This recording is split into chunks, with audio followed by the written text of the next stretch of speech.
Welcome to an oasis of calm in the middle of our nation's capital.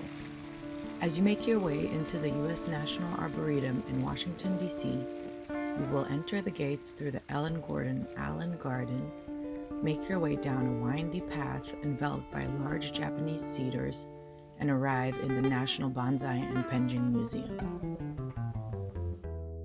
The museum is home to over 100 trees displayed in 3 pavilions, the Chinese, Japanese, and North American pavilion. Amongst the bonsai curators and apprentices, 2 will discuss the art, training, and care of bonsai. This is a living collection, so these trees are alive and still growing, yet they're donated as finished works of art. We have trees from all around the world. Large part of this collection came originally from Japan that started this museum in 1975.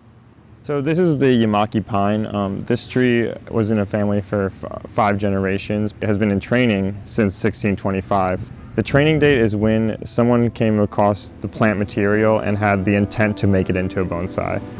These trees are perennial. They have potential to live very long lifespans, and they live those long lifespans in a container. Their roots are restricted and they fill every square inch of those containers. However, they also need to be repotted and pruned, their roots as well as their shoots, the top parts of the trees. And I'm cutting with these concave cutters that scoop out the wood into a concave shape that will heal over quicker.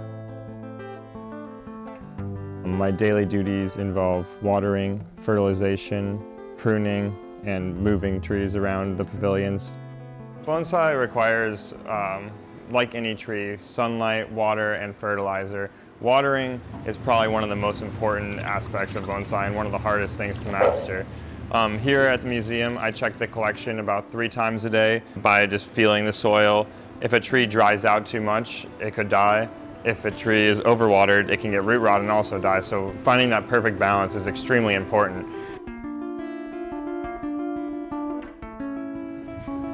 A lot of the training is pruning. Also, it requires adding wire to branches because you can't always get that look that you're going for of an old tree with pruning alone. And it's also such a beautiful place, you know, in DC, being in a city environment, having somewhere where you can really just be with nature all day, every day can't get much better than that.